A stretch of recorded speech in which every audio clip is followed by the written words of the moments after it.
صل على فاطمة وأبيها وبعلها وبنيها. والوالدات يرضعن اولادهن حولین کاملین، سورہ بقرہ آیت 233. فرمایا کہ والوالدات مائیں یرضعن دودھ پلائیں گی، اولادہن اپنی اولاد کو، حولین کاملین، حول سال کو کہتے ہیں، حولین 2 سال، کاملین مکمل، کہ مائیں اپنی اولاد کو 2 سال مکمل دودھ پلائیں. لمن اراد ان یتم الرضاعہ، جو مائیں مکمل دودھ پلانا چاہتی ہیں وہ 2 سال دودھ پلائیں مکمل. وعلی المولود له رزقهن، اور جس کا بیٹا ہے اس کے ذمے ہے کہ خوراک، پوشاک، رزقهن خوراک، وکسوتهن پوشاک، بالمعروف جو ہے متعارف عرف کے مطابق. اخلاق خانوادگی میں کیا ہے؟ مائیں دودھ پلائیں گی اخلاقاً لازمی ہے ماؤں کے لیے، شرعاً واجب نہیں ہے. اخلاقاً ان کے لیے ضروری ہے کہ مائیں دودھ پلائیں، جو بچے کے لیے بہت ضروری ہے، کیونکہ ماں کی جگہ کوئی بھی نہیں لے سکتا. تو مائیں دودھ پلائیں 2 سال، اور جب مائیں دودھ پلا لے 2 سال مکمل دودھ پلائیں تو جن کا فرزند ہے اس کے ذمہ ان کی جو ہے خوراک، پوشاک، یعنی روٹی، کپڑا، مکان ان کے ذمہ ہے، وہ بھی متعارف طریقے سے، بالمعروف. معروف یعنی عرف میں جس قسم کی عورت ہے اس کے اپنے خاندان کو دیکھیں اور ماحول کو دیکھیں، اس ماحول میں اس قسم کی عورت کے لیے مثلا کس قسم کے لباس، کس قسم کے مکان چاہیے، اسی حساب سے ان کے لیے مکان اور خوراک و پوشاک، روٹی، کپڑا، مکان بندوبست کریں. یہ والد کے اوپر ذمہ داری ہے. تو جو ہے ہر شخص اپنے جو ہے اخلاق خانوادگی میں یہ ہے کہ شوہر اور والد جو ہیں اپنی اپنی ذمہ داریوں کو سمجھیں. شریعت نے ماؤں سے کہا کہ آپ 2 سال دودھ پلائیں، اس کے ذمے ہیں کہ رزقهن وکسوتهن، رزق اور کسوہ یعنی لباس. اب لباس میں جو بھی اوڑھنے بچھونے پہننے کے لیے چاہیے مثلا.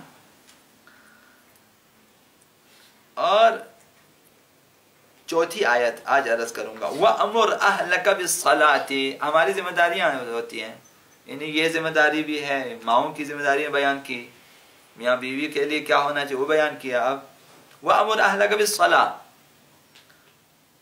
اپنے گھر والوں کو نماز کا حکم دو. ہر کسی کے لیے ذمہ داری ہے، حکم دیں، نہ ڈنڈے اٹھائیں، حکم دیں. صبح حاجی صاحب کو جگائیں، بھائی اٹھیں، چھوٹے حاجی نماز پڑھنی ہے، نمازیں قضا ہو رہی ہیں. لوگ ہر صبح آپ کو کم از کم انہیں اٹھانا ہے، جگانا ہے، کم از کم کوشش کریں.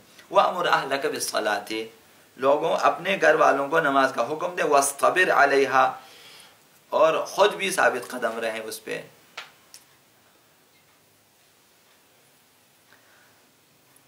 وَاصْطَبِرْ عَلَيْهَا، خود بھی صابر رہیں، ثابت قدم رہیں، خود بھی نماز پڑھیں، دوسروں کو بھی، گھر والوں کو بھی حکم دیں، اور یہ اس پہ ثابت قدم رہیں. ہمیں وَاصْطَبِرْ عَلَيْهَا، نماز پہ ثابت قدم رہیں.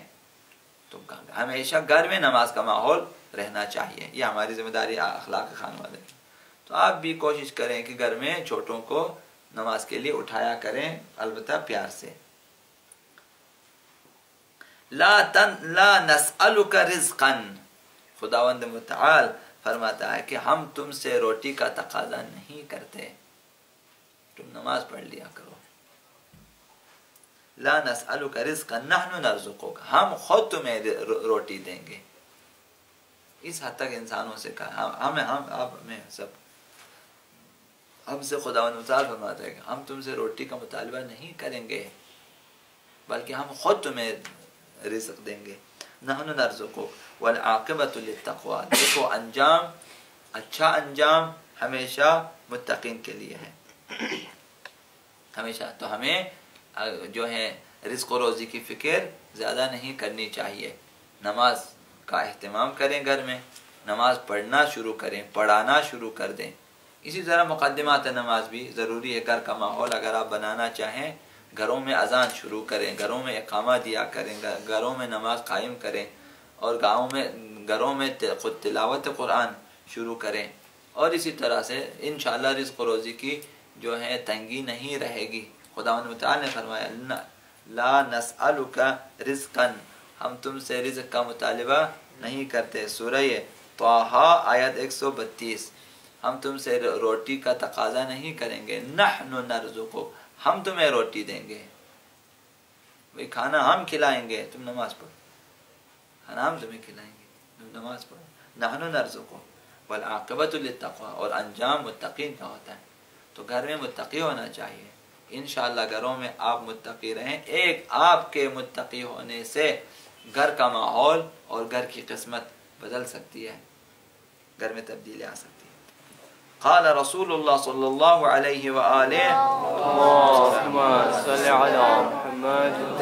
پیغمبر اسلام نے فرمایا، اگر دو روایتیں زیادہ ہو ایک پڑھ لیتا ہوں، ایک پہ تو صبر کریں. ثلاث من نعیم الدنیا، تین چیزیں دنیا کی نعمتیں، تین چیزیں دنیا کی نعمت. وَإِن كَانَ لَا نَعِيمَ لَهَا، اگرچہ دنیا نعمتوں کی جگہ نہیں ہے.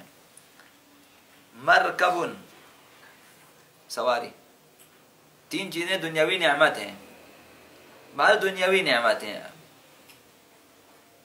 ایک سواری ہے جو کہ آپ لوگوں کے پاس ہے، موٹر سائیکل. گاڑیاں ہیں، موٹر سائیکل ہیں. موٹر سائیکل یہاں ایک لڑکے کے پاس موجود ہے.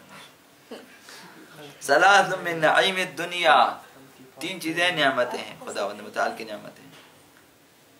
وَإِن كَانَ لَا نَعِيمَ لَهَا، اگرچہ دنیا کی نعمتوں کو نعمت حساب نہیں کرنا چاہیے، لیکن پھر بھی دنیا میں نعمت ہے. یہ سواری جو کہ آپ کے پاس ہے.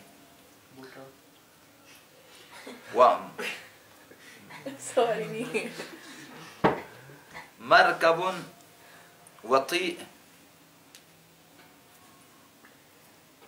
راہوار سواری، مثلا گھوڑا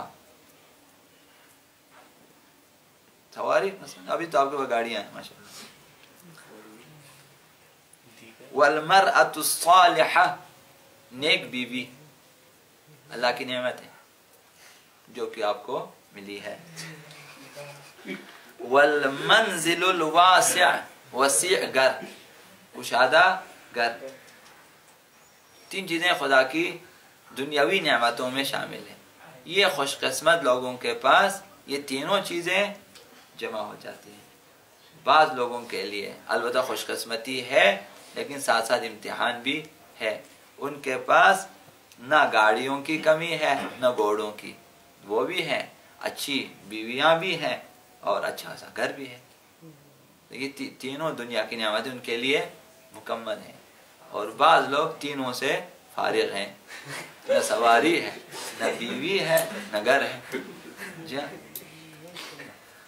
سواری کے بارے میں پیدل ہے، اور شادی کے بارے میں ابھی تک چڑھا ہے، اور گھر کے بارے میں لامکان ہے. تو ان تینوں چیزوں کو بعض کو خداوند متعال عنایت فرماتا ہے تو خداوند متعال کی نعمت سمجھیں، اور سمجھیں کہ خدا نے مجھ پہ عنایت کی ہے.